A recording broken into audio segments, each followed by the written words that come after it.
podcast novamente, hoje trazendo dois grandes neurocirurgiões, dois irmãos, meu irmão de sangue, Dr. Denis Vilela, neurocirurgião na cidade de Limeira, aqui no interior de São Paulo, também trabalhando na capital de São Paulo. Aproveitando que está no começo, só um aviso do microfone, principalmente esse tripézinho aqui, ó. Parece que não, aqui a gente nem escuta, dá licença. Sem bater? Aqui, Pra não... ele ligou e já entra no microfone. Não, Show. beleza. Show? Era só isso aí, porque Bater senão na mesa, vem não. no comecinho, bater na mesa e nos microfones Bater na mesa dá pra escutar também. dá pra escutar lá também. Beleza. Eu tive que... Porque Não, senão vai ficar relaxa, aquele ruidinho, tranquilo. fica aquele negócio bem na introdução. Tranquilo. Beleza, gente? Vou começar do zero. Show de bola? Começa Beleza. tranquilo. Beleza, então. Já corta aí. Show de bola. Pode? Podemos? Bom, voltamos hoje com um novo episódio do podcast.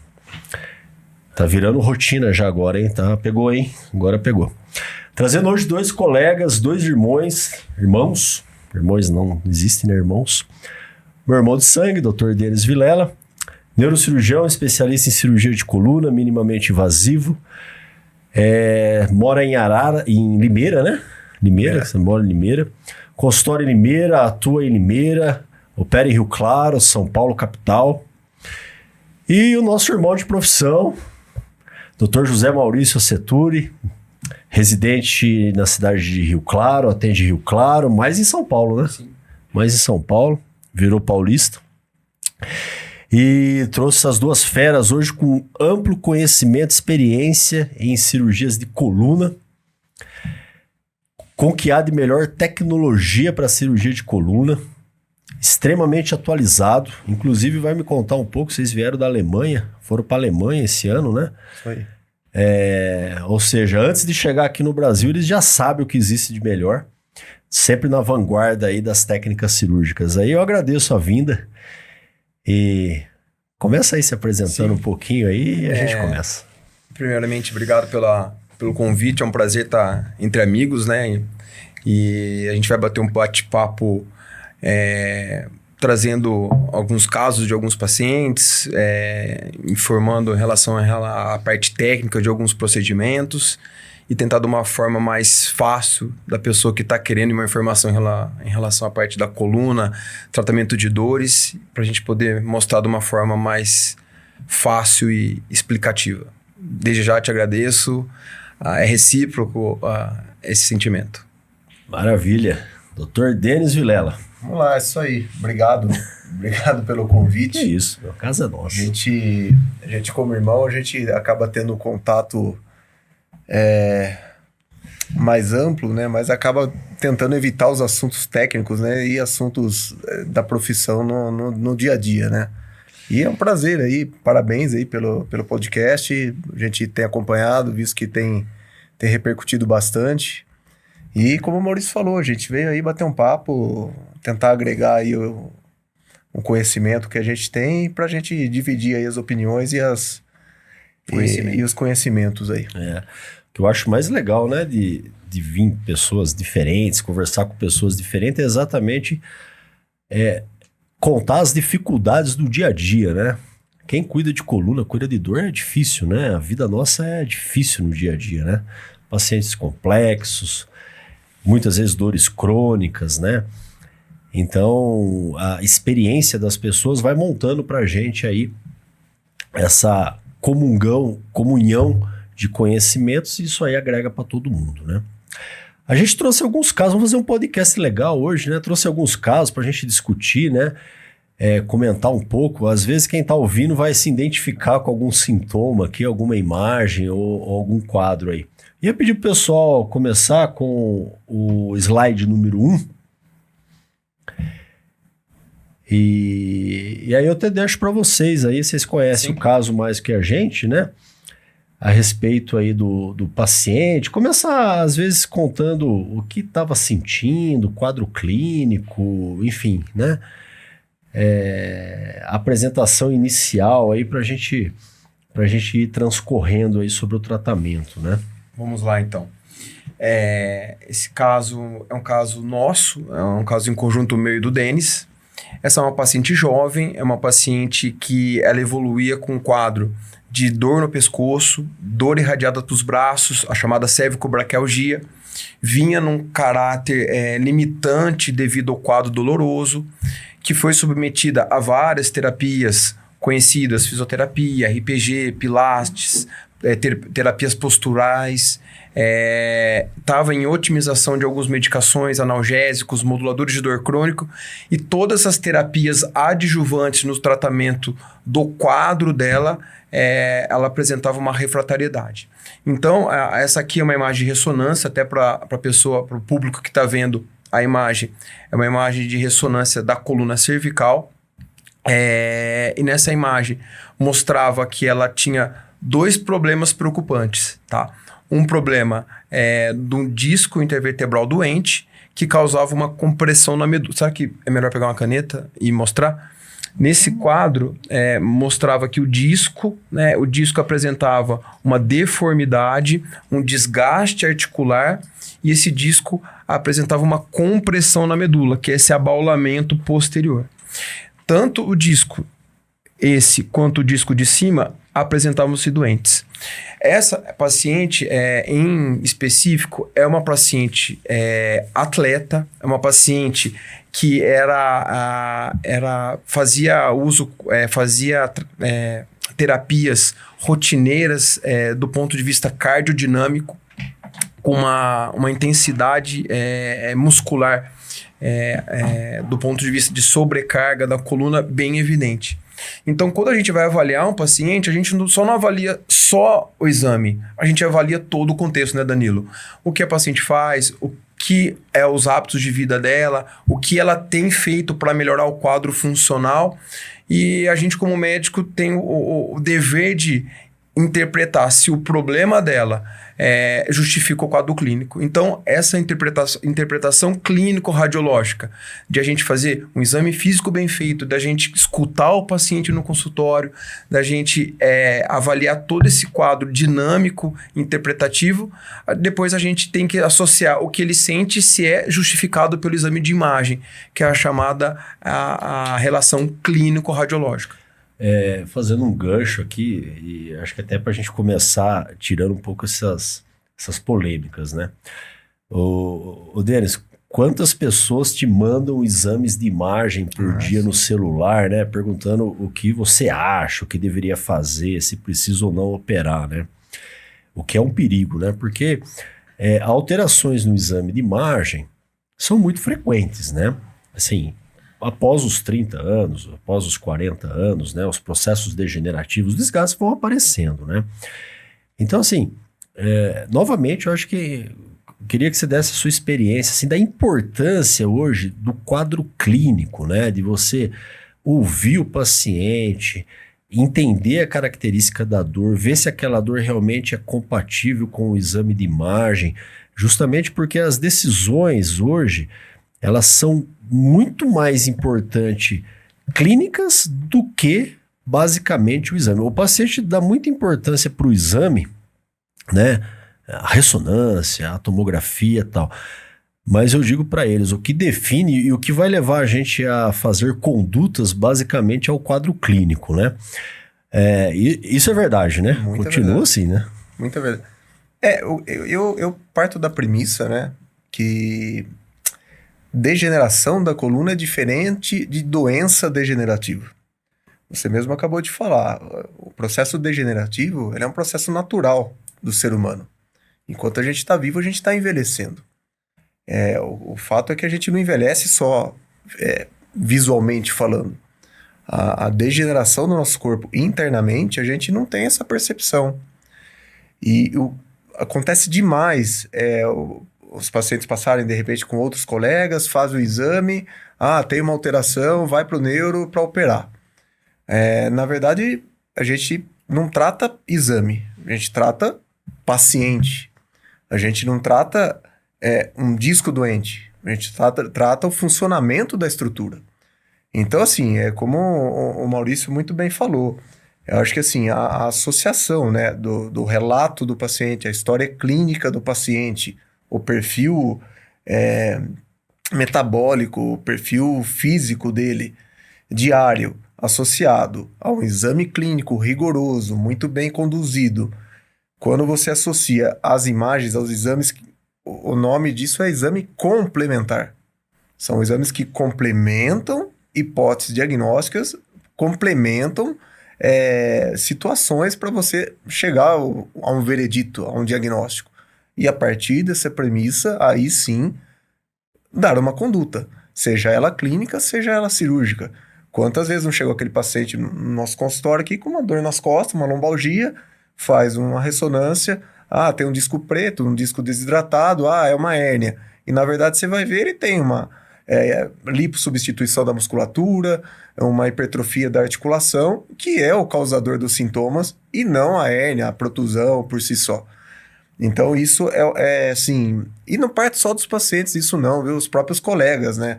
Na ânsia de, não, vai, procura, que talvez a cirurgia, pula-se a etapa da boa conversa, do bom exame físico, e parte para a premissa que operar sempre é o mais fácil, né? Repetindo o que eu falo no consultório, não existe cirurgia de coluna curativa. Nenhuma cirurgia de coluna é curativa. Elas são reparadoras. Cirurgia curativa, você tem um apendicite, tirou o apêndice, está curado. Não vai ter mais apêndice. A cirurgia de coluna, você operou, e se você não conduzir o pós-operatório da maneira que é orientado e o que tem que ser feita, você perde a cirurgia. É o paciente com dor crônica, eu operei e não melhorei. Então, assim, tratar a coluna, a doença da coluna, tá cada vez mais complexo, porque não depende pontualmente, vai operar ou não vai operar. É muito mais complexo e difícil que isso, né? Eu até comentei com o Herbert da última conversa, falei que eu acho que o desafio maior de quem trata coluna, faz cirurgia de coluna, talvez não seja executar a cirurgia, mas sim a indicação, né? Cada vez mais a dificuldade está exatamente em você entender a dor do doente, tentar relacionar essa dor com os exames de imagem e indicar a técnica mais correta, a cirurgia mais correta. Esse é o grande desafio, né? Tecnicamente, né, todos nós já passamos de milhares de cirurgias realizadas nesses últimos tempos, nós já temos aí mais de 20 anos de profissão, né? Então, tecnicamente é algo que não é o grande desafio hoje do médico. Eu acho que o cirurgião de coluna, o grande desafio continua sendo ainda você entender se aquela alteração da coluna é compatível com o quadro clínico e se aquilo lá é indicação de cirurgia, né? Porque, igual você bem disse, né? Muitos pacientes hoje operados lá atrás foram operados baseado num exame de imagem que mostrava, de repente, uma hérnia de disco e a causa da dor nunca foi a hérnia de disco. A causa da dor pode ter sido um enfraquecimento da musculatura, uma lipossubstituição, uma atrofia da musculatura, e que se ele tivesse feito um pilates, um fortalecimento numa academia, ele teria melhorado da dor. Repeso. Né? Reduzido o peso, melhorado a postura, e a gente vai conversar um pouco disso, né? O Maurício, com relação ao quadro clínico aqui, né? Você falou muito da cervicalgia, né? Dor na região cervical, irradiada para o braço, né? A chamada cervicobraquialgia. Esses dias eu estava conversando com um outro colega nosso e falei que, não sei se vocês têm percebido isso, parece que problemas da cervical têm se tornado mais frequentes do que, com o tempo, né?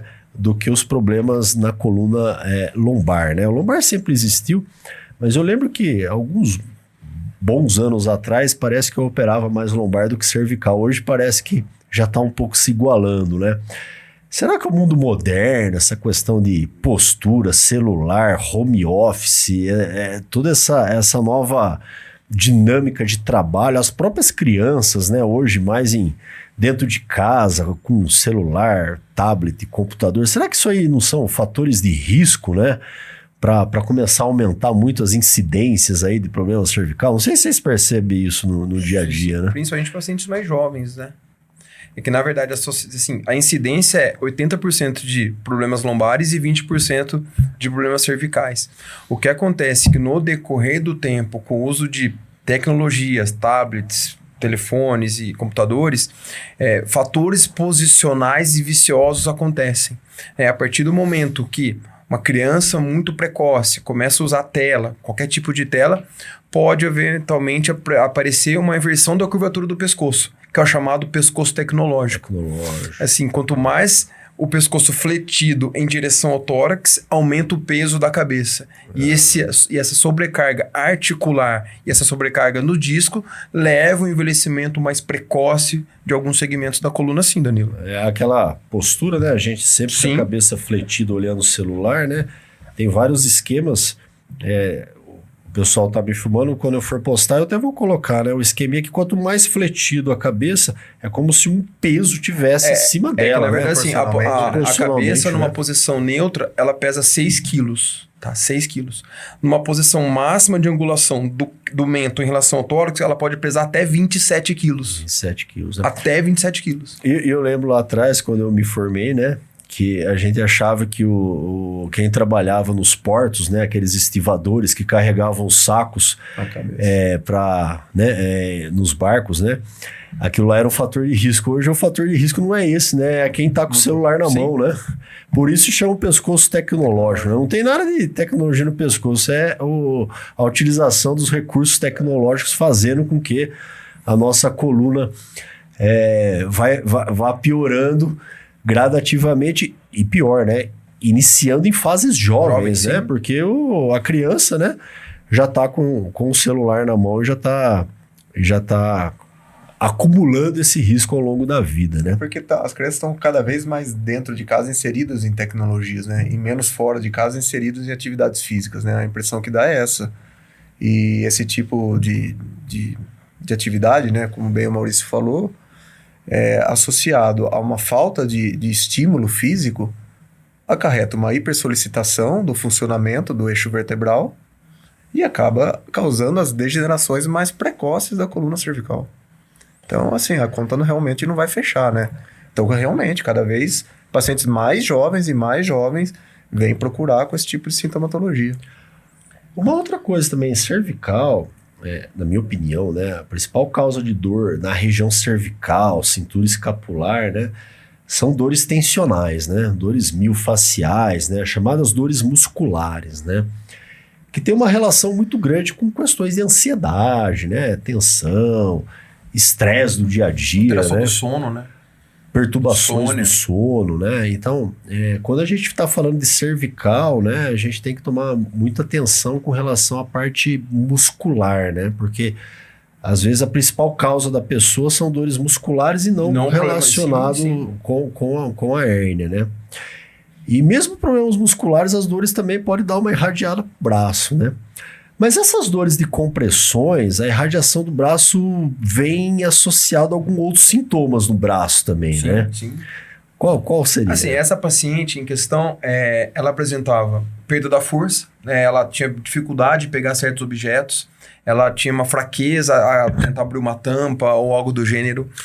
Donas de casa que ficam derrubando coisas, às vezes pode ser devido a isso. Sim, né? pode ser uma causa medular, né? Cervical, compressiva, radicular. Essa paciente apresentava alterações da sensibilidade do braço, às vezes ela tinha dificuldade de interpretar se o braço estava quente, estava frio, né? Pequenas alterações, você passava a mão no braço dela, ela tinha uma certa aversão a alguém colocar a mão no braço dela. E com esses sintomas, ela veio ganhando uma evolução cada vez mais preocupante do quadro clínico, né? Então, por isso que você falou, a interpretação do exame clínico, uma conversa no consultório, uma avaliação clínica, metódica, associado ao exame, leva um diagnóstico correto. A falsa interpretação do problema, um falso diagnóstico, eventualmente você pode levar o paciente a operar uma doença que não era cirúrgica. Então, assim, igual você falou, quanto mais tempo a gente gasta no consultório, a gente leva a qualidade aos pacientes. Eu acho que a humanização do tratamento, independente do médico, independente do profissional, tem que ser uma coisa muito mais evidente. Porque hoje, a gente, como médico, como um formador de opinião, a gente tem que ter muita certeza se aquele caminho que a gente está traçando para o nosso paciente é o melhor para ele. O deles, sintomas de formigamento no braço, né? Eu recebo bastante queixa disso, né? Parestesias, né? Formigamentos, né? No geral, está relacionado a compressões nervosas, né, na coluna cervical, né? Eu acho que é um sintoma que não gera muita dúvida. Alterações da sensibilidade, da força, né? Eu vejo pacientes dizendo que parece que aquela sensação que tomou anestesia e tá voltando a anestesia, né? Fica aquela sensação ruim, né? Você ouve bastante isso também, né? É que nem o Maurício falou, né? A gente tá batendo bastante nessa tecla, porque assim, é muito mais complexo do que parece, né? A própria sensação de parestesia, ou desse formigamento, não necessariamente também vai ser de uma compressão só da raiz na origem da coluna. Pode ser, por exemplo, compressões nervosas na altura do punho. A chamada síndrome do túnel do carpo. Né? Então, assim, o exame clínico, com as manobras específicas para fazer a diferenciação dessas patologias, eu já tive paciente, eu acho que vocês aqui, a gente que atende bastante, a gente vê paciente que chega lá com diagnóstico de hérnia de disco, que está formigando meu braço, então é compressão da raiz, na origem do pescoço, da coluna, aí você vai examinar, vai ver, não tem alteração reflexa, você vai ver, na verdade era uma síndrome do túnel do carpo, que é a compressão do nervo na altura do punho. Então, assim, mais uma vez a gente vai insistir em falar do exame clínico, do exame adequado e bastante otimizado. Sem ele, assim, a chance de você indicar e muitas vezes até submeter o paciente a terapias que não vão ajudá-lo e às vezes até atrapalhá-lo, né? Aumentam, né? Eu alerto os pacientes. Foi no médico. Consulta meio breve, não explorou muito a característica da dor, o exame físico não foi realizado, a indicação só por exame de imagem está mais fadado a erro do que acerto, né? No meu entendimento, né? Hoje em dia tem colega que indica, infelizmente, né? A gente vê colega indicando tratamentos com laudos, né? Com laudos, né? Então, tem colega aí, eu já vi colega com laudo indicar cirurgia. Então, Nós temos o pior, né? Nós temos hoje médicos colegas contraindicando procedimentos por laudo. A gente vai conversar um pouco sobre isso, mas isso acho que é o mais perigoso ainda. Bom, com relação ao exame, então, nota-se, né, o Maurício, duas protrusões, uma maior aqui, né, entre a terceira, quarta, quinta, sexta e a sétima, né? Entre a sexta e a sétima, né? Dá pra ver aqui a redução, né? Sim, ela tinha, espaço, na verdade, né? ela tem uma doença do disco, né? Ela tem uma doença do envelhecimento discal, né? Com uma protrusão C6 e C7 entre a vértebra número 6 e a vértebra número 7, com uma compressão na medula. Então, o disco dela saiu do local habitual e comprimiu a medula. Essa compressão na medula, tanto no nível abaixo quanto no nível acima, gerou todo esse quadro clínico que a gente está discutindo. Associado a esse problema, é bem notório que essa paciente apresentava uma retificação do pescoço, né? Então ela perdeu a curvatura fisiológica. Obviamente que fatores constitucionais, fatores hereditários e outros fatores externos podem ter contribuído por esse problema. Uma vez que essa paciente já foi submetida a todas as terapias não cirúrgicas. E cada vez mais ela apresentava-se refratária. E a partir desse momento, a gente fala que o rio está estreitando, né? São dois caminhos. Ou não fazer nada, né, Danilo? Qual que é a conduta? Ou não fazer nada e a paciente evolui com uma incapacidade funcional o resto da vida. Ou você proporcionar um tratamento que chama de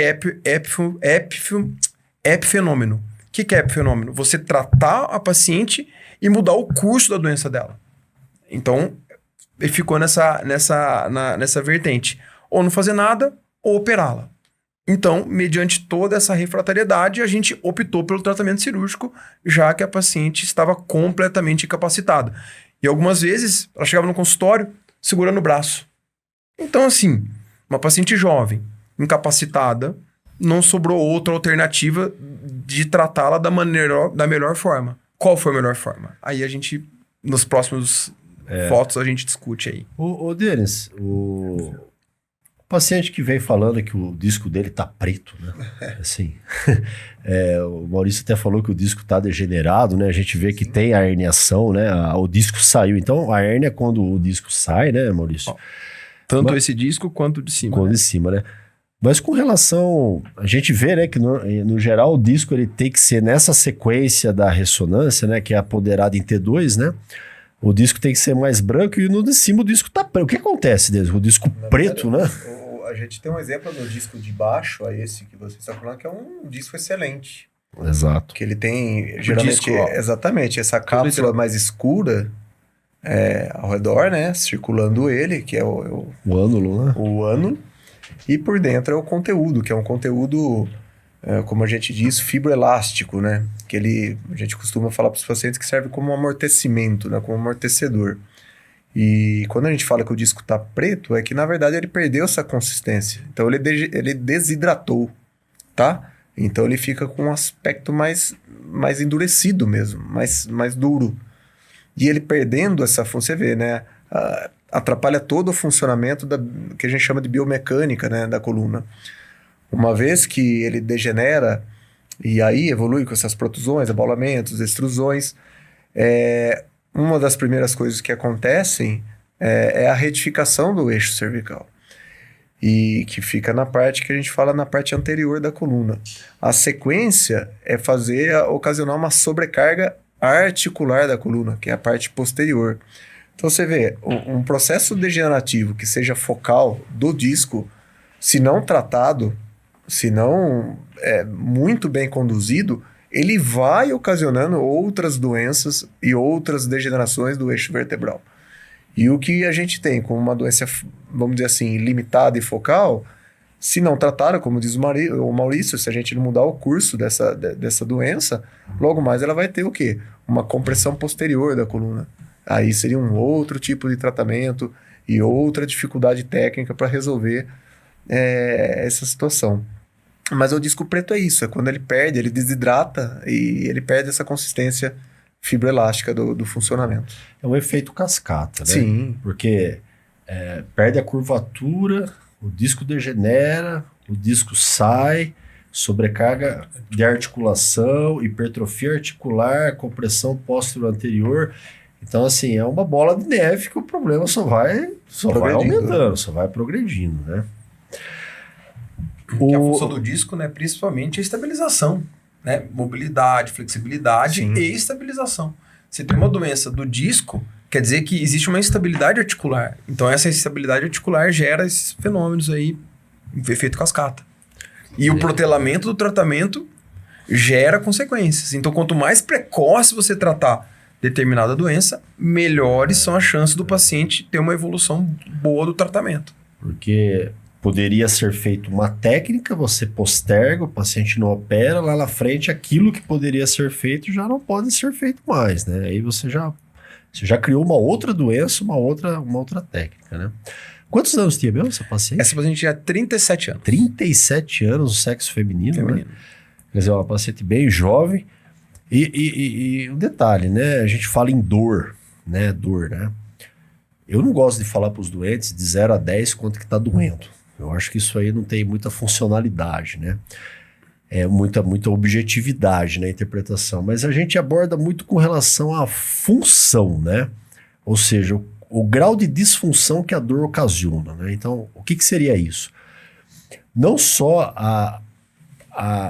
a lesão dolorosa, mas o que a pessoa deixa de fazer, o que a pessoa se limita, o que atrapalha o dia a dia da pessoa, né? É o que a gente chama de qualidade de vida, né? Então, muitas vezes, eu pelo menos olho muito mais isso, né? A pessoa fala, doutor, essa doença está me atrapalhando muito, porque eu estou deixando de fazer as coisas, não consigo mais treinar, não consigo mais trabalhar, me incomoda para dormir, me incomoda isso, etc. e tal. No caso dessa paciente, a disfunção já estava grande, né? Sim, essa paciente já estava bem comprometida a rotina dela, né? Falando em dor, né? Primeiro, a dor ela é muito subjetiva. Cada um tem um limiar doloroso. Segundo, a dor é uma experiência sensorial que é muito individualizada e personalizada. Às vezes o meu limiar doloroso é diferente do seu. Então, igual você falou, é difícil você mensurar a dor, né? Então, essa paciente, ela, no caso, era uma paciente médica, tá? Essa paciente era médica, ela trabalhava atuante em consultório e ela estava deixando de praticar as suas atividades profissionais eventualmente devido ao quadro doloroso. Então, assim, essa incapacidade levou a uma incapacidade profissional e laboral. Então, tudo isso foi levado em conta, né, Danilo? Então, não é uma paciente de 80 anos que estava em casa, não. É uma paciente que está numa fase ativa economicamente. Né, Denis, assim, a dor dos outros sempre é pequena, né? Quando né, é muito comum, assim, no consultório, né? Muitas vezes vai um casal, né? Marido e mulher lá. Sim. A mulher reclamando de dor, né? E às vezes o marido olha e fala assim, não, mas eu acho que não é tanto também, né? Não é tanta dor. A dor dos outros sempre é pequena, né? A nossa sempre é maior, na verdade. A nossa sempre é maior. Isso já deu até briga em consultório, né? Porque a esposa fica chateada dizendo que o marido não acredita na dor dela, né? Enfim, mas todo mundo já teve dor, né? Dor é uma experiência universal, né? Tem estudos mostrando que até intrauterino, né? Quando a gente está na barriga da mãe, a gente já tem experiências dolorosas, né? Mas chega uma hora que a dor começa a limitar mesmo, né? Começa a impactar, a pessoa começa a deixar de fazer as coisas, começa a perder, às vezes, a vontade de viver. E já vi pessoas assim, perder emprego, deixar de trabalhar, terminar relacionamento, deixar de fazer atividade física, ter problemas de relacionamento, até de cuidado com o filho, etc. e tal, por causa da dor, né? Uma paciente dessa, que começou a fazer fisioterapia, obviamente você não indicou a cirurgia para ela na primeira consulta, né? Ela passou por um plano de tratamento, né? Então, todo problema de coluna você vai fazer um plano de tratamento, né? Plano de tratamento, gente, significa que você vai passar por várias modalidades, você vai tentar várias alternativas, porém, elas são limitadas, não são eternas, né? Ninguém pode viver fazendo fisioterapia o resto da vida, né? Na abordagem sua deles, assim, qual é o tempo de tratamento clínico que você considera adequado para observar uma melhora ou não do paciente para depois tomar uma medida, digamos assim, mais agressiva de uma cirurgia? Bom, tudo tem, assim, sempre individualizado, penso dessa maneira. Primeiro, se tem limitação funcional de fato, primeiro, se tem déficit motor neurológico mesmo, acho que não tem discussão, acho que ninguém se discute e acho que o tratamento cirúrgico ele tem que ser adiantado. Se já tiver com perda de força, sinais de atrofia no membro, a gente, inclusive, né, a gente tem um exemplo familiar, né? A gente tem um exemplo familiar que houve, inclusive, perda funcional, começou a atrofiar o braço. Sim, então, assim, a gente não conseguiu dar esse tempo na situação de esperar um tratamento clínico. Eu penso que é o seguinte, iniciou um tratamento, um plano, uma estratégia terapêutica clínica. Se o paciente apresenta e começa a apresentar progressivamente alguma melhora, eu acho que esse tempo ele fica em aberto. Se a melhora é progressiva, tá? Agora, se esse paciente estaciona, não tem melhora progressiva, e você não vê nada mais a ofertar para esse paciente, mais que 6 meses eu não espero, não. Tem aquele paciente que fala, né? Eu ouço muito isso. Fala, doutor, eu vou na fisioterapia, no outro dia eu até tô melhor. Aí já no outro parece que eu não fiz nada, né? Então, quando eu falo pro paciente que eu tô pondo ele num gráfico, né? Esse gráfico, no tratamento dele, ele tem que subir. Agora, se ele fica subindo e descendo, subindo e descendo, subindo e descendo, ou se ele sobe um pouquinho, tem uma estagnação, ou se de repente ele sobe, depois ele volta a descer, logicamente de maneira individualizada, mas eu digo para o paciente e eu faço uma pergunta para ele, qual é o seu grau de satisfação de melhora que você está tendo com o tratamento? E depende da doença. Eu digo para o paciente, depende da compressão e hérnias extrusas, por exemplo, que são hérnias mais difíceis de resolver, a gente sabe que a evolução delas são mais complexas, que eu já até falo para o paciente, falo assim, olha, tentar um tratamento clínico a gente pode até tentar, mas já quero até deixar claro para você que a probabilidade disso aí não dar certo em nada é muito grande. E o mesmo paciente que às vezes também está melhorando e depois ele volta a ter uma recidiva de quadro doloroso, aquele paciente que constantemente está no seu consultório com crise, com piora, precisando ir na emergência, faltando ao trabalho, né? Ou seja, não evolui, eu acho que esse é um paciente de indicação cirúrgica. Você falou bem, né? É individualizado. Mas, no geral, eu acho que em 3, 4 meses a gente tem que dar um destino para esse paciente. Ou ele ficou bom de vez e voltou a tocar a vida dele, com o tratamento de fisioterapia, tudo, ou ele não melhorou e a gente tem que oferecer para ele algumas alternativas. Essa paciente ficou quanto tempo, Maurício? Essa paciente ficou 3 meses. Danilo, eu sou muito cético, eu sou muito direto e sou muito objetivo. Assim, até porque acho que a posição do cirurgião, né, de um cara, de uma pessoa, um médico que determina direções, eu acho que uma coisa é a gente tratar consequência. Terapias posturais, a gente é super a favor, né? A gente faz esse tratamento multidisciplinar. É notório que as terapias, elas se unem, elas não se competem. Uma coisa é a gente tratar sintoma. Outra coisa é a gente tratar consequência.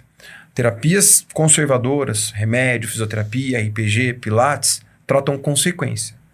Se o tratamento tiver combatendo a consequência e o paciente tendo melhora, eu acho que o rumo é manter o que tá, eventualmente o que está tendo sucesso. O time está ganhando. Acabou. Se o que está batendo consequência tiver tendo refratariedade, não adianta você pegar esse paciente e colocar nessa linha de tratamento que o tempo para ele é um fator diretamente proporcional. Quanto mais rápido você resolver o problema dele, melhor ele vai ficar e os resultados são melhores do tratamento. Isso, a medicina é diretamente proporcional. Poucas patologias, quanto mais precoce você tratar, melhor é. Então, a coluna também, não também no protelo. Eu acho que o protelamento gera um resultado ruim. Essa paciente não teve outra saída. 3 meses tratando e refratária, sobrou realmente para ela oferecer o melhor tratamento. E aí, nós como cirurgiões, tem um case amplo de tratamento. Porque eu falo, às vezes o paciente chega no consultório, né, Denis?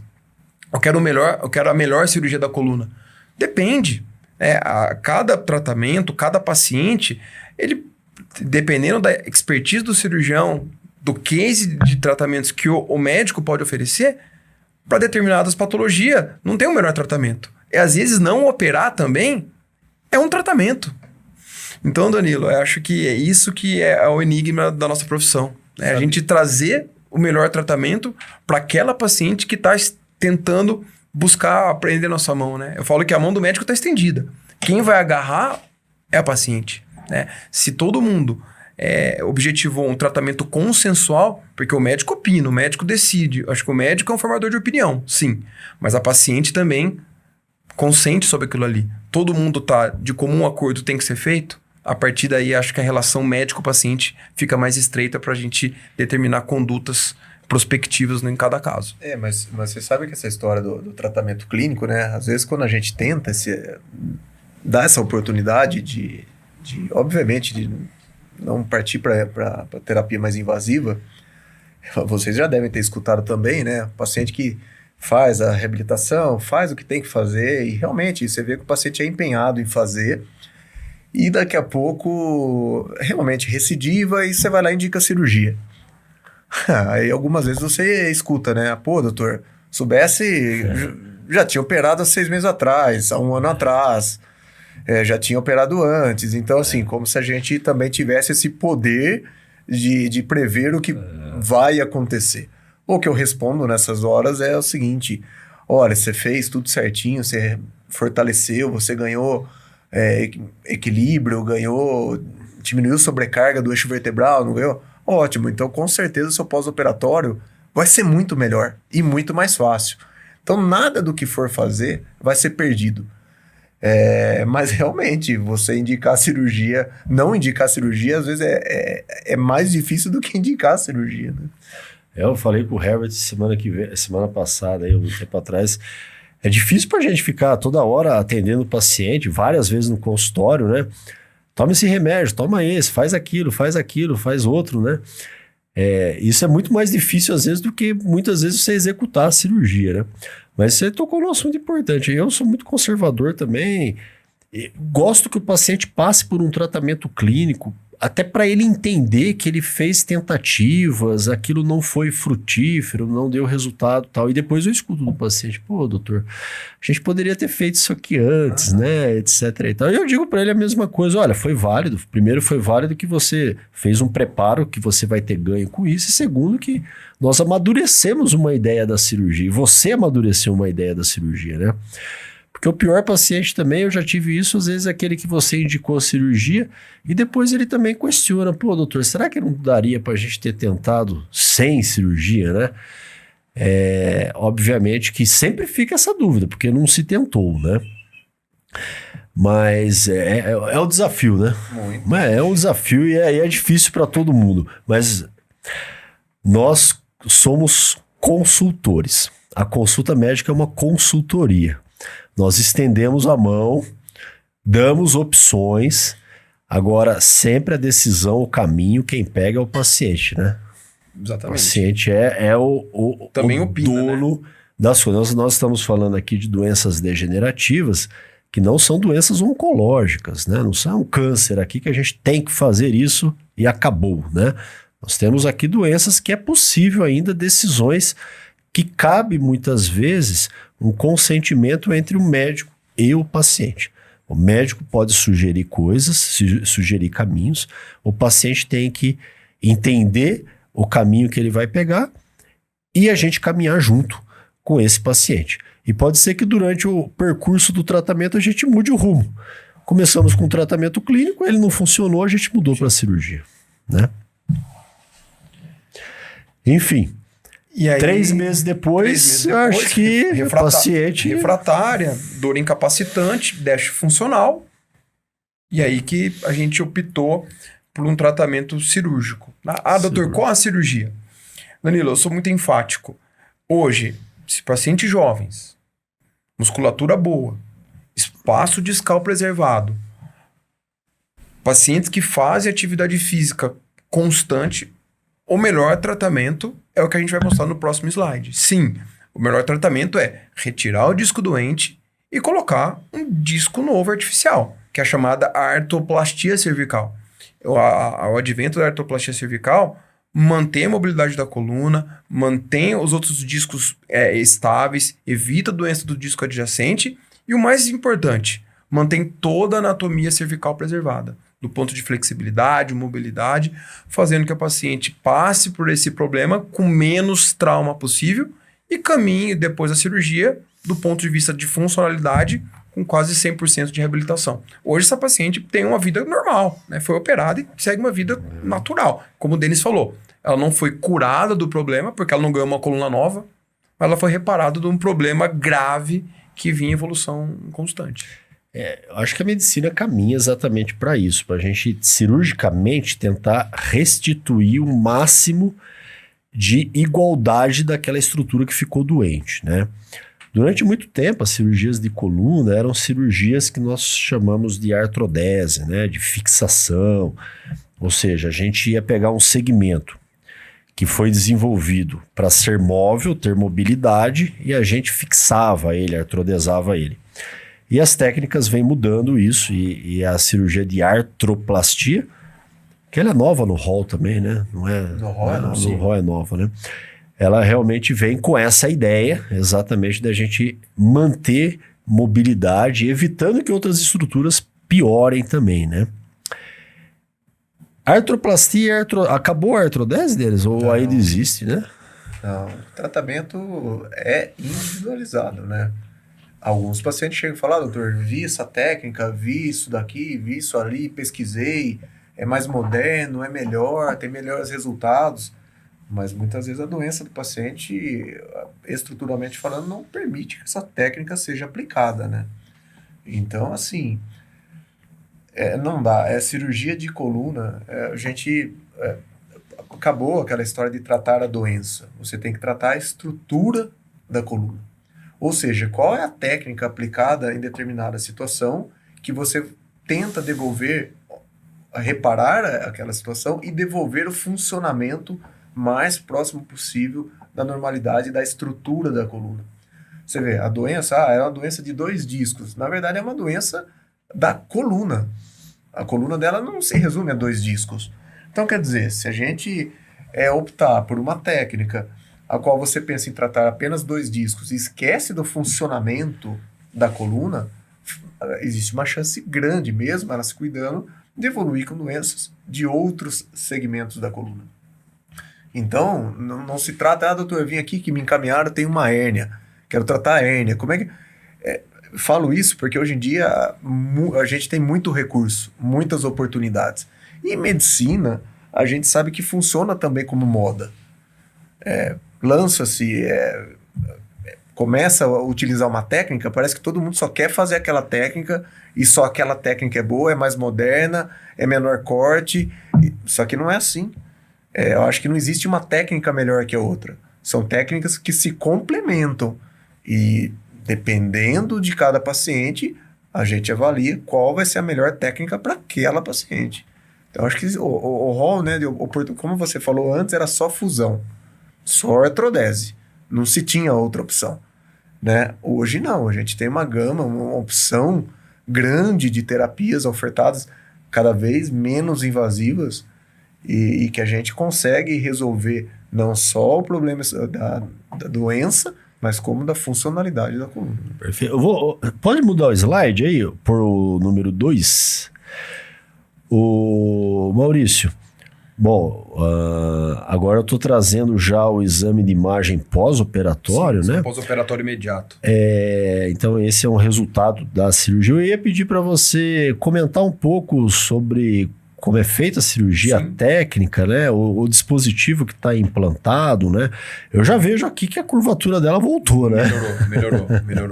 Melhorou não, voltou. Sim. Ela estava com uma coluna reta, retificada. As pessoas confundem, às vezes são dúvidas.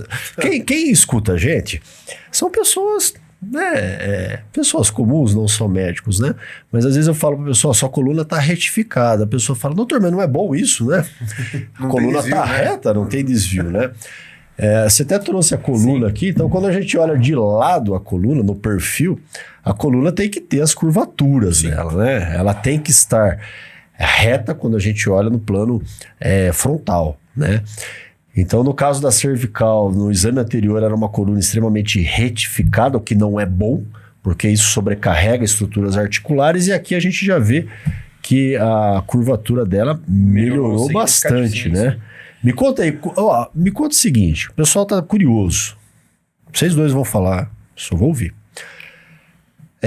Primeiro, quantos dias fica internado, quantos dias fica na UTI, tamanho de cicatriz, riscos de operar isso aqui e nunca mais andar. Ainda há muitas essas dúvidas. Inclusive, eu quero que depois vocês comentem sobre a monitorização que é feita durante a cirurgia sobre isso aí. E depois agora, essa paciente já operada, ela vai poder voltar a fazer exercício físico, ela vai poder voltar a ir para academia, pilates, e como que é a vida dela depois de resolver tudo isso aí. Danilo, assim, a medicina, ela, como o Denis falou, ela caminha para um tratamento chamado minimamente invasivo. O que é ser minimamente invasivo? Primeiro, é você o médico proporcionar baixa agressão aos tecidos. Número 2, rápida recuperação. 3, tempo de internação curto, alguns casos menor que 24 horas, em alguns casos menor que 12 horas. E baixo índice de infecção. Isso é ser minimamente invasivo. Ou então, hoje a medicina moderna, a medicina tecnológica, a medicina chamada padrão ouro, que a gente tem que agradecer a Deus, que a gente consegue promover o que de bom e de melhor para qualquer paciente nosso, até porque a gente está inserido nesse mundo tecnológico. Então, a função médica é a gente sempre tentar encaixar o paciente com baixa agressividade, recuperação rápida, baixíssimos índices de infecção e internação em curtíssimos prazos. Então, primeiro, essa paciente, ela foi operada, é uma cirurgia em torno de 1h30, 2 horas, média, tá? Alguns pacientes falam, doutor, quantas horas? Eu falo, tem horas para começar, mas não tem hora para acabar. Média de uma cirurgia dessa, 1h30, tá? Isso depende de cirurgião para cirurgião, cada um a gente tem que respeitar o tempo, né? Número 2, essa cirurgia é feita na parte anterior do pescoço, um corte em torno de 3 a 4 centímetros, depende da anatomia do pescoço, depende do perfil do paciente. Obviamente que o paciente mais magro, ele se beneficia de um corte menor. Quantidade de níveis operados, né? Um paciente que tem um sobrepeso, que tem uma gordura mais excessiva na região do pescoço, às vezes não favorece o corte, então isso é muito relativo. Número 3. Às vezes o paciente é muito comum perguntar, doutor, quanto tempo eu vou ficar na cama? Pelo contrário, nenhuma cirurgia da coluna hoje, em raríssimas exceções, não é mandatório o paciente deambular. O paciente opera, sai da sala cirúrgica, vai para o quarto e deambula. Ele só não deambula se ele for para UTI. Né? Número 4, essa paciente não foi para UTI, essa paciente ela operou, teve um resultado pré-operatório, pós-operatório muito satisfatório e foi para a enfermaria. Em menos de 24 horas, a paciente já estava em casa. Então, a técnica que a gente promoveu para ela, que chama artroplastia, a gente conseguiu encaixar ela do ponto de vista de ser minimamente invasivo. Então, a substituição dos 2 discos doentes, tanto nesse disco C5, C6, quanto o C6, C7, a gente colocou uma prótese móvel, né? É uma prótese que tem um núcleo viscoelástico, que tem toda do ponto de vista biomecânico, de flexibilidade. Então, é uma prótese que você encaixa ela no corpo intervertebral e a paciente tem toda a mobilidade preservada, em detrimento das técnicas mais retrógradas, que não tinha essa biotecnologia disponível. Então, hoje a medicina, ela encaminha junto com a tecnologia. Né? Quanto mais tecnologia a gente tiver, a medicina vai acompanhar todo esse quadro que beneficia os pacientes. Esse disco, ele faz exatamente um papel, a função do disco intervertebral quando sadio. Sim. Quando sadio. Né? Então, quer dizer, você devolveu para aquela região a mobilidade, a capacidade de sustentação, a estabilidade necessária. Ô, Denis, mas e se na hora da cirurgia acontecer qualquer coisa aí, esse paciente, você pegar a medula dele aí, uma dúvida das pessoas em casa, sim, isso ainda existe, tá? Existe um conceito, né? Hoje é muito simples, né? Ninguém tem medo de fazer lipo, ninguém tem medo de colocar prótese, de operar o nariz, ninguém tem medo nada da plástica, né? Mas todo mundo tem muito receio da coluna, porque lá passa a medula, passa os nervos, né, etc e tal. Ah, doutor, e se acontecer qualquer coisa, pegar a medula, eu vou ficar tetraplégico, vou ficar paraplégico, né? Então hoje, conta um pouco sobre os recursos que existem a respeito dessa segurança nas cirurgias de coluna. Bom, vamos lá. 2 artifícios, básicos que a gente utiliza. Primeiro, é a microscopia eletrônica, né? A gente não opera esse tipo de situação sem um microscópio eletrônico adequado, tá? Com a microscopia, a gente utiliza uma visão indireta e que amplia a imagem da região a ser operada. Então você tem muito mais segurança anatômica para estar realizando o procedimento. Então, uma cirurgia dessa não é feita a olho nu. Não é feita a olho nu. Ela é feita através de um equipamento chamado microscópio eletrônico. Microscópio, sim. Exatamente. E número 2, inclusive nessa paciente eu me lembro muito bem, é a utilização da monitorização intraoperatória, né? A monitorização intraoperatória, ela consiste no quê? Um neurofisiologista, um fisiologista, ele faz a pré-operatória, ele faz todo vamos dizer assim, a marcação do paciente, nesse caso dos braços, das pernas, língua, de todos os nervos e da parte neurológica, do pescoço para baixo, de tal maneira que durante a cirurgia, mesmo como a gente, obviamente, a gente chega até o canal da medula, e quando a gente faz a descompressão, faz a retirada desses discos doentes, a gente tem a percepção se está havendo algum tipo de lesão na medula, tá? Nessa paciente, inclusive, eu me lembro muito bem que a hora que o fragmento, aquela bolinha, foi retirado, no intraoperatório, inclusive, o colega, o fisiologista, que é um médico, chegou a comentar com a gente, olha, o potencial do funcionamento dessa raiz já melhorou muito. Então, o que mostra, além da segurança em evitar problemas, né, mostra também o quão satisfatório foi e está sendo o procedimento naquele momento. Então, do ponto de vista anatômico, com o microscópio, e do ponto de vista fisiológico, com a monitorização, a segurança em operar esse tipo de situação, assim, talvez seja mais seguro que fazer alguma plástica. A todo momento em cirurgias de coluna nós temos a visão clara dos acontecimentos e, além disso, nós temos o controle de toda a estrutura nervosa. Não existe assim a gente esperar a cirurgia acabar, esperar o paciente acordar entre aspas, da anestesia para a gente ver como ele está. A gente já sabe isso durante toda a cirurgia. A neuromonitorização é um recurso cada vez mais difundido, né? Muitos colegas até em cirurgias endoscópicas agora mais simples estão fazendo, né? De maneira rotineira, porque isso traz uma segurança. Semana retrasada eu fiz uma escoliose com o Rafa. Deixa eu até trazer ele para bater um papo com ele aqui.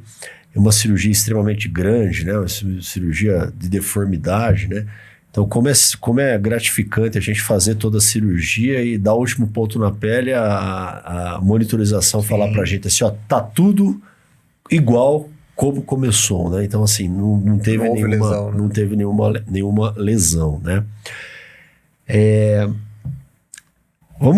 Maurício, então vamos dizer que essa paciente operou por volta das 9 horas da manhã, terminou a cirurgia por volta da hora do almoço, ela recuperou, foi pro quarto, almoçou, levantou. Já levantou, pode andar, pode deambular, deve andar, né? Precisa ficar com colar cervical essas pacientes? Não. Primeiro, não tinha uma instabilidade evidente. Número 2, o colar cervical, nesse caso, não indica o primeiro, porque gera imobilidade do segmento, segundo, gera atrofia da musculatura. Então, colar cervical, a não ser trauma, hoje eu já está em desuso, né? Tratou, estabilizou, acabou, não tem nenhuma indicação criteriosa que tem que usar colar cervical. Isso mais depende de paciente para paciente, depende da expertise do cirurgião. E se coloca um disco, né, artificial, que é para manter a mobilidade, não faz sentido. Não faz sentido você tirar a mobilidade com um colar, né? Então, assim, Danilo, eu sou muito categórico, né? A cirurgia ela tem que trazer reparo daquele problema do ponto de vista, tratou a altura do disco, número 2, trouxe estabilidade para a coluna, descomprimiu a medula e retirou o fragmento que estava comprimindo a raiz do braço dela. Então, acho que do ponto de vista médico, para essa paciente, não tinha outro tratamento que, na minha opinião, fosse melhor do que esse. Então, falar isso, eu tenho muito orgulho de falar isso, né? Sim. Nada mais gratificante. A gente trabalha com resultado, a gente está vendo o resultado de imagem, né? Mas, repito, a imagem no resultado também não é tudo, né? O mais importante no resultado é a mesma coisa que nos motivou a cirurgia, é o quadro clínico, né? O paciente voltar e falar, nossa, doutor, aquela dor no meu braço, a força no meu braço está voltando. Inclusive, eu tenho até um problema com esses pacientes que eles voltam animados, já querendo fazer tudo, né? Sim. Já querendo, eu não fiz antes querendo fazer tudo. Essa paciente foi para casa, menos de um dia de hospital, né? Essa paciente, ela não ficou 18 horas internada. Não ficou 18 horas. Menos um dia. Aí sim, vai para casa. Chegando lá, não precisa ficar deitado. Já pode ter mobilidade normal, não precisa de ajuda para nada, né? Não. Inclusive não tem nem ponto, né? Que a gente faz o ponto intradérmico, né? Não tem ponto, né?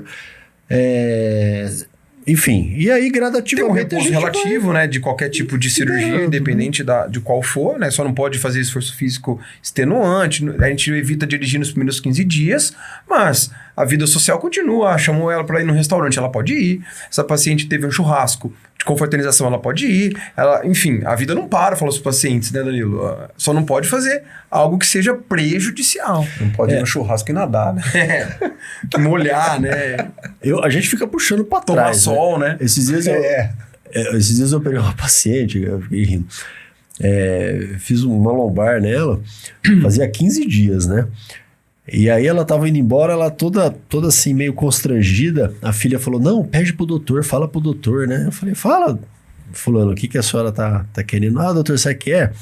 É que no ano novo eu queria ir para Olímpia, lá no parque aquático, né? Eu queria saber se já é possível eu desfrutar lá dos toboágua e tal. Isso somente mostra que o paciente melhora muito rápido, né? A recuperação é muito rápida, né? Esses pedidos somente mostram que ele se sente capaz até de fazer algumas coisas que para aquele momento não seria adequado. Essa paciente vai ter restrição alguma de movimento, Não. de atividade física? Assim, rapidinho, é interessante, né, que os pacientes quando melhoram, não existe melhorou mais ou menos, ou melhora ou não melhora. E o paciente quando melhora, né, geralmente, vocês já devem ter escutado também, não tem 10 dias, 12 dias de cirurgia, volta no consultório, mas já pode fazer isso, pode fazer aquilo. Aí você vê, sabe, né, a paciente começa a ficar mais constrangida. Aí vem a famosa pergunta, doutor, e relação sexual? Então, assim, se a paciente já está pensando, já está, assim, querendo voltar numa rotina de viver normalmente, é porque realmente melhorou. Então, assim, tem alguns pequenos detalhes que você fala, não, realmente, essa paciente melhorou, porque está pensando até em lazer, vamos dizer assim, é porque deve estar bem, né? E evidentemente, uma paciente dessa, jovem, né? Depois ela vai poder voltar à academia, pode voltar a correr. Inclusive, nosso irmão do William tem uma cirurgia exatamente igual a essa, né? São 2 níveis. São dois níveis também, né? E as coisas que faz somente mostra que dá para fazer de tudo, né? Então, quer dizer, além disso, a cirurgia de coluna, ela vem exatamente para ampliar, muitas vezes, as possibilidades que os pacientes têm a respeito até de entretenimento, de atividade de lazer, de atividade física, né? Os pacientes pensam assim, eu não vou fazer porque depois eu não posso mais fazer aquilo, não posso mais fazer aquilo. Isso não é uma verdade. Sim, lógico. As técnicas vêm mostrando exatamente o o plano pós-operatório dela foi um repouso relativo de 15 dias. Em 20 dias essa paciente já estava voltando a trabalhar, já estava consultando, fazendo terapia de reabilitação, fisioterapia, RPG, pilates. Isso aí foi, do ponto de vista mecânico, ela foi aumentando a intensidade no decorrer do tempo. Em 3 meses eu liberei ela para fazer atividade em academia e qualquer tipo de atividade sem restrição. Obviamente que sempre respeitando o plano muscular. Porque às vezes essa paciente ficou muito tempo atrófica, né? Ficou muito tempo sem fazer nada. Então, de uma hora para outra, ela não pode voltar numa escala de 0 a 100. Então, ela vai gradativa. Então, em 3 meses de pós-operatório, tudo estabilizado, tudo já do ponto de vista mecânico da coluna, eu já libero para fazer qualquer tipo de atividade. Obviamente, com cautela para não ter nenhum tipo de surpresa aí. É uma médica, né? É uma profissional, como fala, é um ser humano normal, não é um atleta, né? Então, eu acho que aí a expansão disso vai de acordo com cada pessoa, etc e tal. E, obviamente, ela estava com uma perda de força muscular, já com algum grau de atrofia, uma disfunção, onde ela tem que melhorar essa disfunção para poder progredir, né? Isso é um processo que gradativamente vai acontecendo, né? Vamos passar para o próximo slide.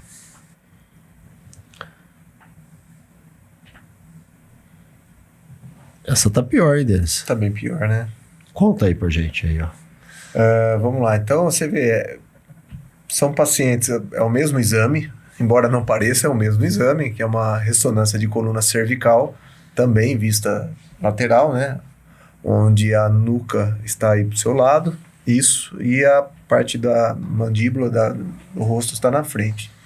Então, o que acontece? Esse paciente também é um paciente com dor crônica, uma dor cervical, que a gente chama de cervicalgia crônica, e no caso dele é um paciente de mais idade, é um paciente, se eu não me engano, acho que uns 75 anos. 75 anos, se eu não me engano, eu ia falar 70.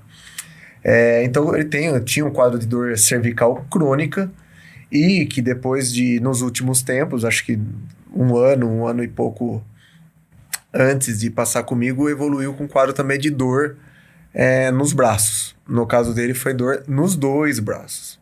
Então isso também pode acontecer. Como a paciente anterior tinha dor de um lado do braço, pode acontecer de ter no outro, pode ter nos 2.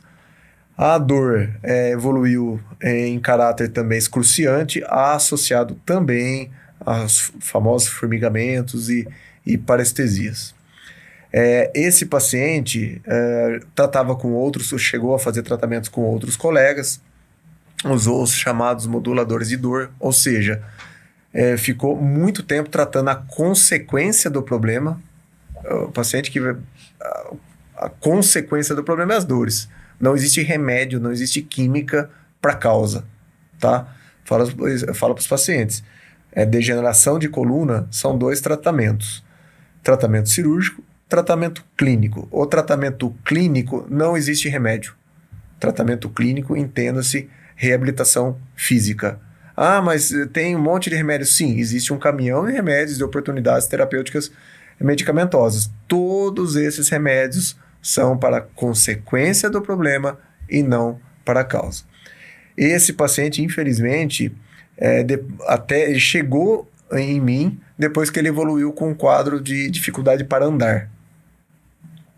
Então, ele evoluiu com um quadro de alteração de marcha e para mexer os 2 braços, que a gente chama de tetraparesia, tá? Foi num colega, foi no outro, investigaram artrose, fibromialgia, enfim. É aquilo que a gente fala do exame clínico rigoroso. Se, de repente, fizessem qualquer teste de reflexo nele, poderiam ter precipitado, né? Um Hoffman, né? Denis, nesse caso, até falou, ele escutou de outro colega de profissão. Não tem mais nada para fazer no seu caso. Sim. O paciente escutou de um profissional, que é um formador de opinião. Não tem mais nada para fazer. E o paciente de 75 anos ativo, né, que dirige, que tem família, que tinha uma profissão, enfim, que interage do ponto de vista social, né, a caminhada dele diária, super ativo. Quer dizer, começou com um quadro de dor, evoluiu com um quadro já de dificuldade para andar, né? Porque nós estamos aqui ao nível da medula cervical, né? E a compressão da medula cervical vai dar um quadro de comprometimento dos 4 membros, né? Sim. Não só dos braços, como também das pernas, né? Além de um vastos sinais clínicos, né? Que é bem simples de identificar, né? Ao exame físico, né? O paciente, quando chega no consultório, ele andando, né? Que a gente fala no marcha, exame da marcha, você já sabe o que o paciente tem. Na hora que ele abre a porta do consultório... Ele abre a porta, na marcha dele você já fala, já sei o que é o problema, né? Tudo bem, a gente trabalha com isso, a gente tem essa facilidade. Mas eu penso assim, que uma atenção mínima poderia ter ajudado esse paciente antes. Eu peguei um caso, já peguei alguns casos de pacientes que vinham há alguns meses, até anos, achando que o problema era um AVC que a pessoa tinha tido, um acidente vascular cerebral, e por isso que não estava andando direito, né? Eu já peguei isso, né? O colega talvez pediu uma ressonância de crânio, veio lá alguma coisa antiga ou desprovida também de importância clínica, né? Ele associou aquilo à dificuldade da marcha, né? Um diagnóstico errado lá, e a pessoa foi evoluindo e até chegar nesse nível. Que é interessante, que passa com um colega, ele fala isso, se ele vai procurar outro colega, o próprio paciente fala, não, que eu tive um AVC, eu tenho essa marcha por conta do AVC. Aí o outro colega também já não examina e já compra, entre aspas, aquele diagnóstico. E aquilo vai tomando proporções cada vez maiores, até o momento que para de andar. Dá pra ver a medula bem comprimida aí, né? Nesse caso aqui, vou mostrar que eu tô mais perto, tá? Um paciente já tinha uma retificação do pescoço, já tinha quase um colapso do espaço intervertebral, né? Você vê que o disco dele, né?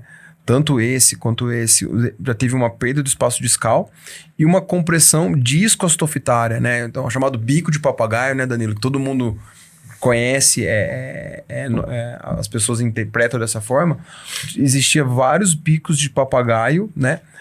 Esses complexos discostofitários esmagando o canal da medula. Não. Se a gente olhar acima, olha a amplitude da medula, olha o diâmetro da medula. Então é um canal livre. Chega aqui nos níveis com maior comprometimento, pode ver que existia até uma interrupção quase do canal medular, né? Assim, uma redução de quase mais aqui em torno de 50%, 60% e aqui em torno de 50%. Escorregamento então, da assim, vértebra ali também, né? Então, esse quadro evolutivo, esse quadro evolutivo do envelhecimento, né? Que são perfis diferentes. A paciente anterior era jovem, esse paciente a gente pegou já no estágio muito mais evoluído do processo crítico do processo osteoarticular.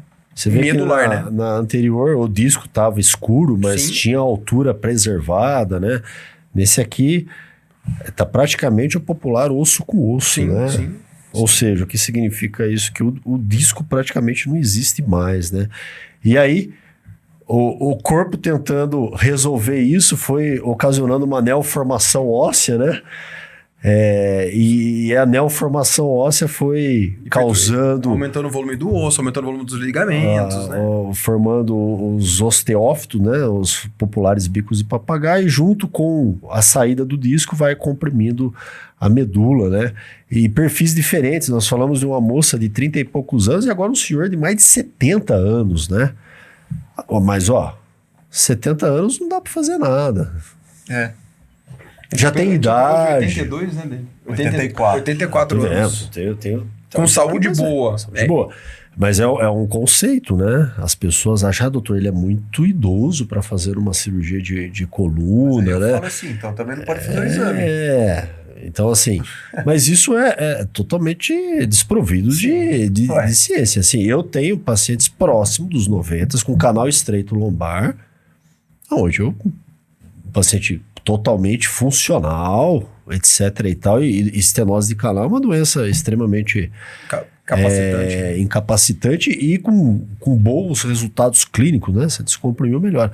E feito cirurgia. Então, essa história de idade também assim como... Se tiver idade, com idade avançada, com saúde preservada, né? Às vezes doenças pequenas, hipertensão, diabetes e tal, isso pelo contrário, não contraindica o procedimento. Né? As técnicas cirúrgicas correm em paralelo com boas técnicas anestesiológicas, né? Até porque hoje... Progrediu tudo, né? Progrediu tudo, não progrediu só a cirurgia, né? A técnica anestesiológica, os cuidados pós-operatórios evoluíram todos bem, né? Bom, idade, então, não é problema, né? Não é contraindicação, né? De cirurgia, de procedimento, né? E nesse caso aí, Denis, paciente seu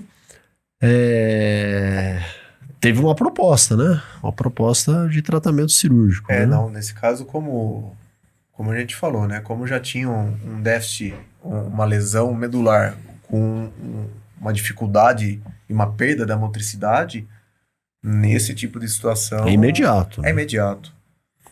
Não, a gente não optou por fisioterapia, não. A gente já pulou uma etapa porque o paciente já vinha de tratamentos que não tiveram nenhum resultado e, eventualmente, até falsos diagnósticos, né, dele? Sim, todo, assim, ele teve todos os tipos de diagnósticos que a gente pode pensar. Então, nesse tipo de situação, a indicação da terapia, da proposta cirúrgica foi imediata. Né? Então, quer dizer, aquele outro caso lá, a moça jovem, tratou por 3 meses, tinha uma indicação de tratar esse paciente com lesão medular, compressão medular, dificuldade para andar, né? Não justifica em nada você postergar o tratamento cirúrgico dele, até correndo um risco, né? Que esse paciente aí sofre uma pequena queda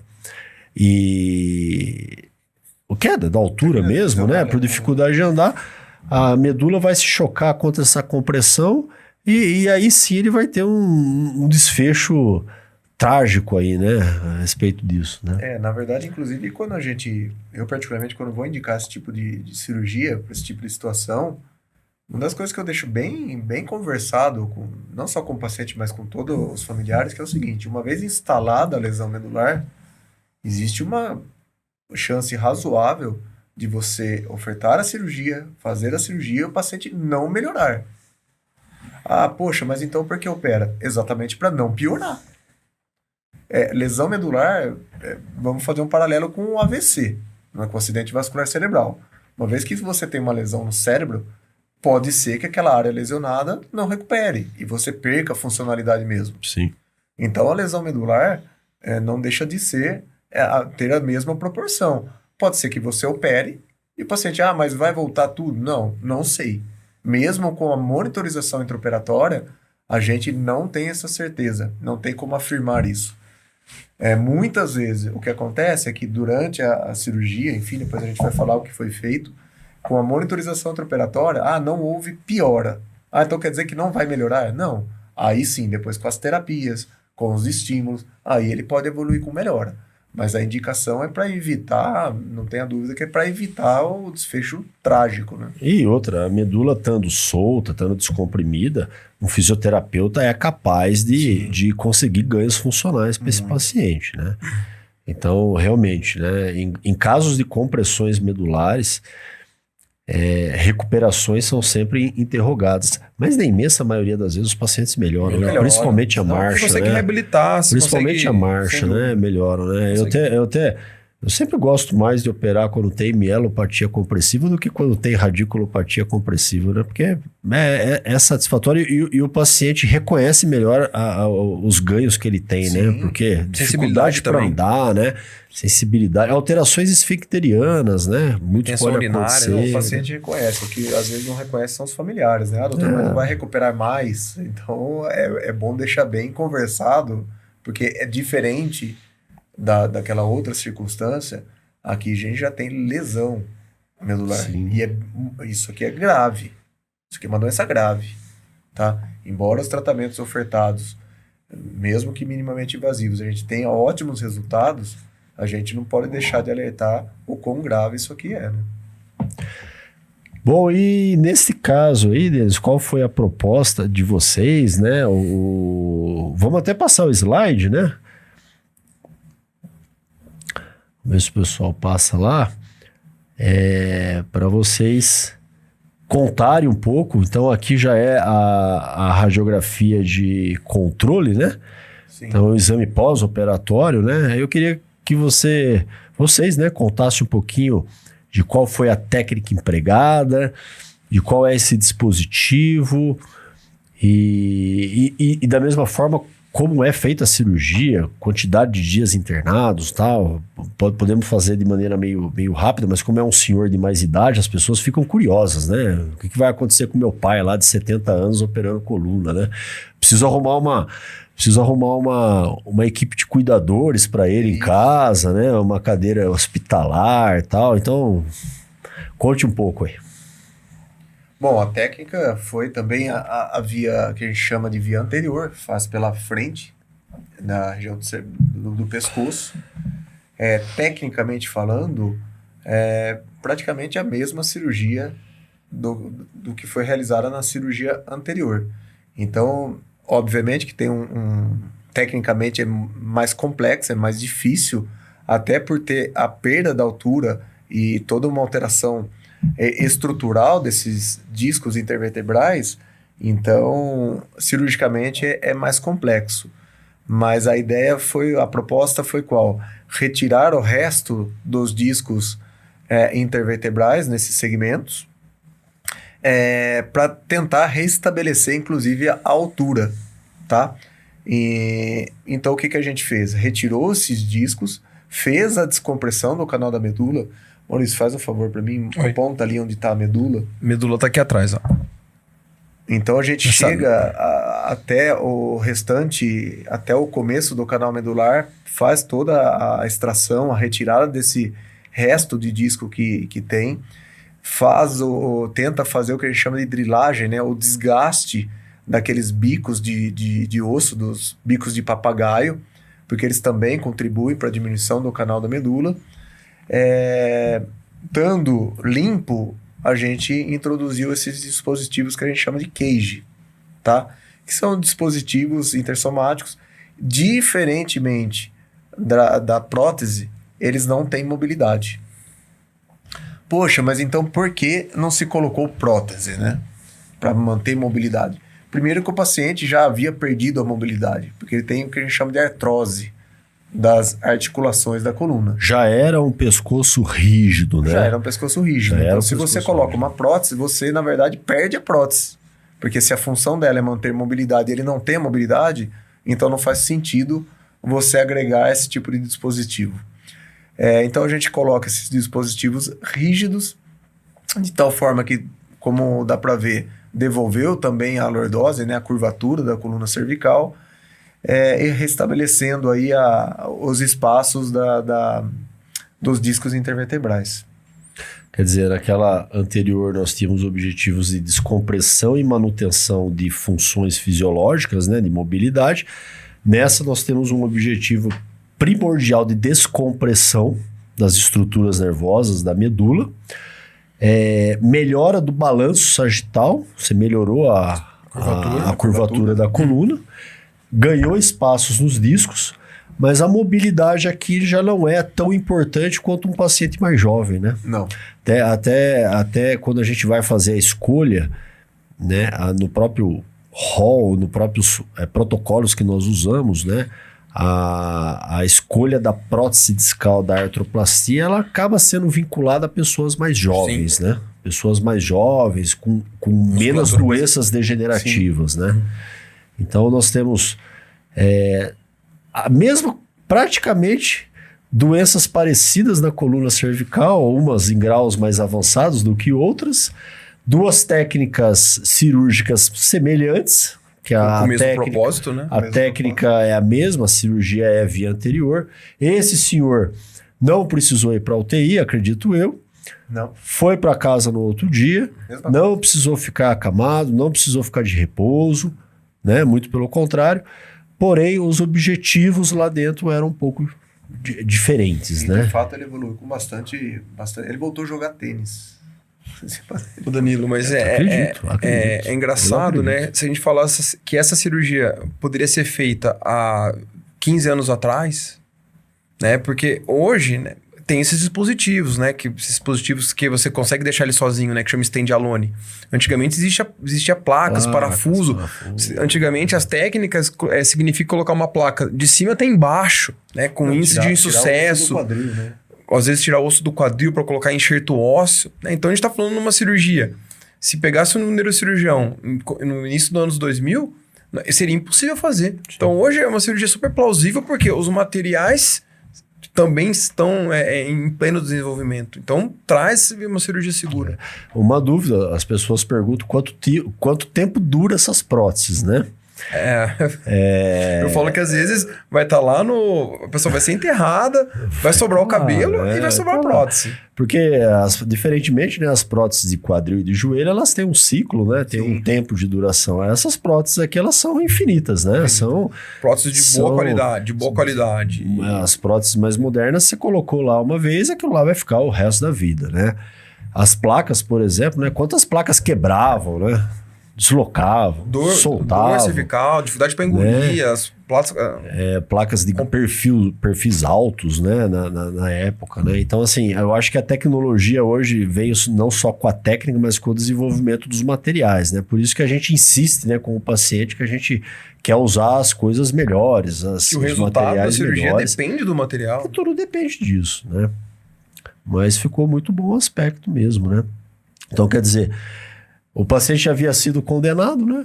Por um outro colega, né? Que não havia mais nada a ser feito, né? Não, sim, porque é uma cirurgia complexa, né? É um paciente com mais idade, uma cervicotomia, o corte é um pouco maior, o tempo de cirurgia é mais arrastado, é mais demorado, implica maiores índices de complicações.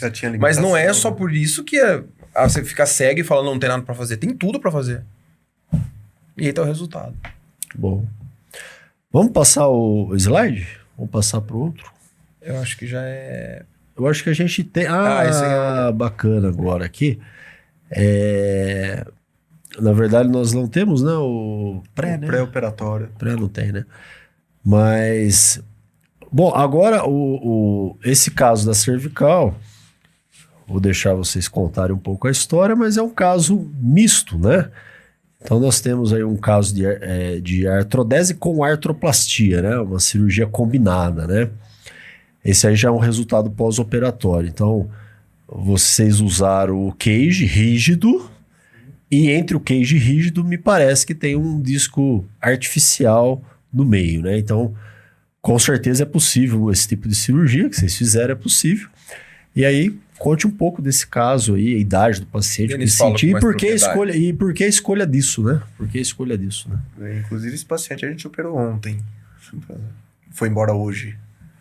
Bom, vamos lá. É um paciente jovem, também, 42 anos. A mesma história. Dor cervical e, no caso dele, uma dor cervical crônica, na verdade. Tinha essa dor há mais de 2 anos, se eu não me engano. E nos últimos 8 meses, 6 meses, ele evoluiu com uma dor irradiada para o braço esquerdo também. tá? Também acompanhava com outro colega. Esse paciente, ele é fisicamente ativo, ele pratica natação e musculação, se eu não me engano. Então, assim, já fazia um trabalho de fortalecimento, um trabalho de reabilitação, porém vinha, como a gente comentou no começo do bate-papo, né, o grau de satisfação dele com as terapias ofertadas já não estava o agradando, né? Então, ele vinha ficando bastante desgostoso e limitado, tá? Pena que a gente não trouxe o exame pré-operatório, mas o exame pré-operatório dele, ele tinha uma discopatia, que a gente chama, né? Alteração discal entre a terceira, quarta e quinta, sexta vértebra, sendo que nas duas da extremidade, ele tinha perda de altura do disco, tá? E já tinha sinal de sobrecarga das articulações.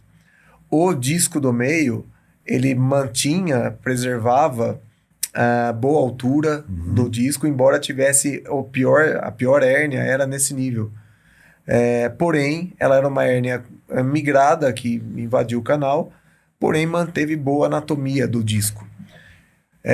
A gente discutiu o caso e o que a gente chegou à conclusão? Bom, se a gente, como é paciente jovem, fisicamente ativo, muitas vezes você ofertar o tratamento pela fusão, que a gente chama de artrodese por si só, infelizmente você vai ocasionar perda de mobilidade, alguma perda de mobilidade.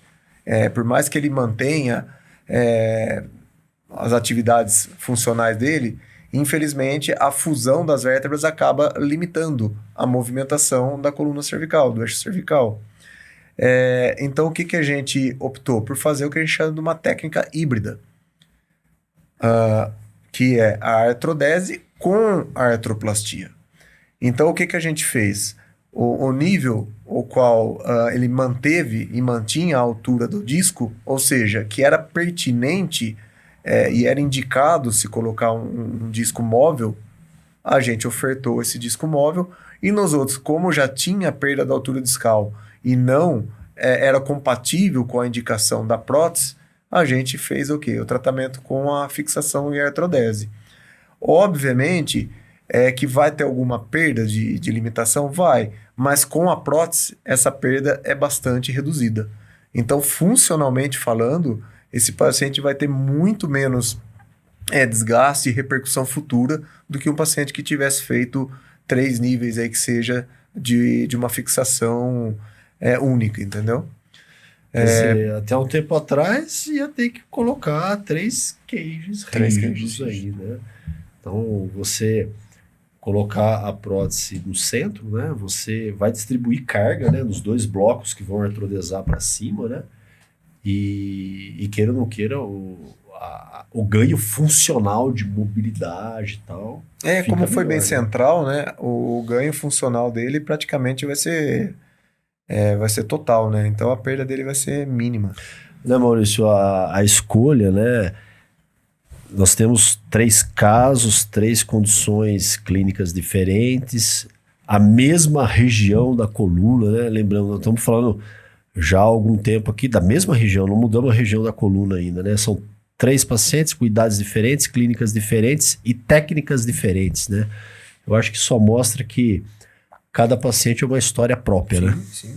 A individualidade, você focar na melhor opção para aquele paciente, baseado na história clínica, tudo, é o grande desafio, Sim, né? sim. Isso aí, a escolha disso não é tão simples, não é você bater o exame, isso aí passa por um processo, inclusive não é simples para o De médico. aprendizado também, né, Danilo? Porque, assim, muito que a gente faz hoje, obviamente que tem a chamada medicina baseada em evidências, né? Tudo em estudos clínicos, o que é cientificamente comprovado, mas também tem a experiência profissional, né? Que essa bagagem nossa, adquirida no decorrer dos anos, elas também é um divisor de águas para falar assim, não, para esse paciente, esse tratamento é melhor, para outro também. Porque essa experiência nossa, nenhum livro tem. Obviamente que o livro, os estudos, os trabalhos, eles direcionam. Mas o que dá um norte no nosso tratamento são os resultados positivos, satisfatórios no decorrer do tempo. E esse mesmo caso apresentaram num congresso, por exemplo, onde a gente abre para a plateia fazer a votação de opções cirúrgicas. Eu brinco com o paciente, se a gente fizesse uma enquete aqui, nem sempre todo mundo chega a essa mesma decisão, né? Você poderia ter colegas que, de repente, optariam por fazer só aquele nível que tivesse com a hérnia maior, colocando a prótese de disco. Outros poderiam fazer a fusão dos 3 níveis, né? Alguns, acredito que não todos, poderiam querer colocar uma placa e parafuso. Endoscopia. Né? Outros poderiam pensar na endoscopia via posterior só para a hérnia maior, né? Então, nós temos aqui caminhos. Eu brinco com o paciente, é igual você sair do consultório e ir para sua casa. Você pode ir por várias ruas diferentes, você vai chegar na sua casa, né? Os caminhos de terapia também são nesse sentido, né? E aí cabe muitas vezes, né, a experiência do profissional, do médico, baseado naquilo que tem de maior evidência científica, né? E isso só adquire com a bagagem, né? Com o tempo de cirurgia. Mas ficou muito bom, os 3 casos. Também monitorizado, né? Também. Neuromonitorizado. Todos, né? né? Já é uma rotina, né? Monitorizado, né? E já está em casa hoje, paciente. Cedinho foi em casa. Já está em casa hoje. Muito bem. Vai passar o ano novo já operado.